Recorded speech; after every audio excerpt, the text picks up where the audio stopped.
50% ಇಲ್ಲ. ಆಯ್ತು, ಈಗ 4ನೇ ಸರಿ, ಇವತ್ತು 5ನೇ ಸರಿ ವಾರ್ನಿಂಗ್. ಆಯ್ತು, 1 ಸೆಕೆಂಡ್. 5th ಟೈಮ್ ಮಾಡ್ಬಿಡಿ, ಅದೊಂದು ರೆಕಾರ್ಡ್ ಆಗ್ಲಿ.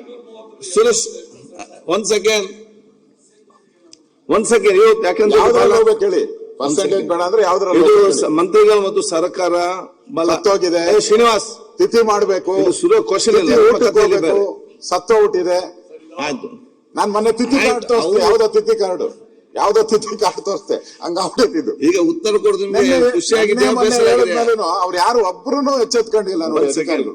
ಈಗ ಬಂದ್ ಕೂತ್ಕೊಂತಾರೆ, ದೇವ್ರ ತರ ಬಂದ್ ಕೂತ್ಕೊಂತಾರೆ, ದೇವ್ರ ತರ ಆರಾಮ್ಸೆ ಮನೆಗೆ ಹೊರಟೋತಾರೆ. Find a solution. Find a solution, not a solution triggering. ಆಯ್ತು, ಈಗ ಶೂಟ್.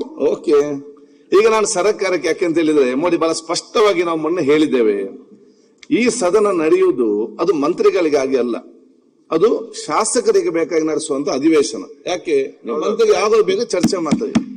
3 ತಿಂಗಳಿಗೊಮ್ಮೆ ಶಾಸಕರು ಸೇರ್ಬೇಕು, ಅವರ ಸಮಸ್ಯೆಯನ್ನು, ಅವರ ಊರಿನ ಸಮಸ್ಯೆಯನ್ನು ಚರ್ಚೆ ಮಾಡಬೇಕು. ಅದಕ್ಕಾಗಿ ಎಲ್ಲಾ ಪಕ್ಷದವರು ಕೂಡ, ಎಲ್ಲಾ ಸದಸ್ಯರು ಕೂಡ ಪ್ರಶ್ನೆ ಕೇಳ್ತಾರೆ.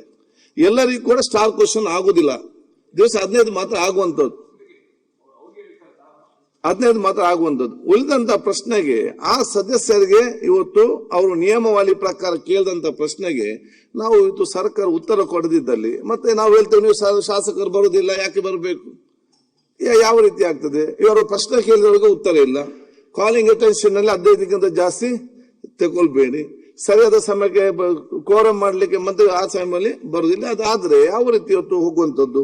ಆದ್ರೆ ಮೊನ್ನೆ ಕೂಡ ಇದನ್ನು ನಾನು ಇವತ್ತು 2 ಸಲ ಬಹಳ ಗಂಭೀರತೆಯಿಂದ ಇರ್ಬೇಕನ್ನ ನಾನು ಕೂಡ ಇದರ ಬಗ್ಗೆ ಚರ್ಚೆ ಮಾಡಿ ಸ್ಪಷ್ಟ ಆದೇಶ ಕೂಡ ಈ ಪೀಠದಿಂದ ಸತತವಾಗಿ 3 ಬಾರಿ ಇದನ್ನು ನಾನು 4 ಬಾರಿ, ಇವತ್ತು 5ನೇ.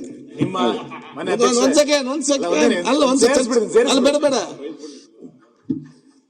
ಅದೇ ಏನು ಸುಧಾರಣೆ ಇವತ್ತು ಕಾಣುವಂತ ಪರಿಸ್ಥಿತಿಯಲ್ಲಿ ನನಗೆ ಕಾಣುದಿಲ್ಲ. ಈ ರೀತಿಯ ಬಹುಶಃ ಇದು ಧೋರಣೆ ಆದ್ರೆ ಬಹುಶಃ ಇವತ್ತು ಎಲ್ಲಾ ಸದಸ್ಯರು ಮೆಚ್ಚುವ ರೀತಿಯಲ್ಲಿ ಇದು ಸದನವನ್ನು ಹೇಗೆ ನಡೆಸುವಂತದ್ದು? ಆದ ಕಾರಣ ಬಹುಶಃ ಆಗಿಲ್ಲ. ನಾನು ಕೇಳಿದೆ ಅಂತ ಹೇಳಿದ್ರೆ, ಆದ ಕಾರಣ ಇವತ್ತು ಈ ಸಂಬಂಧಪಟ್ಟ ಮಂತ್ರಿಗಳು ಮತ್ತು ಸೆಕ್ರೆಟರಿಗಳು ಬಂದು ಕೂತ್ಕೊಂಡು ಏನು ಸಮಸ್ಯೆ ಯಾಕೆ ಆಗಿದೆ ಕೊಡ್ತಂದು ಹೇಳುವ ತನಕ ಕೂಡ ನಾನು ಸದನ ನಡೆಸುವುದಿಲ್ಲ. ನಾನು ಎಜೆಂಟ್ ಮಾಡ್ತೀನಿ.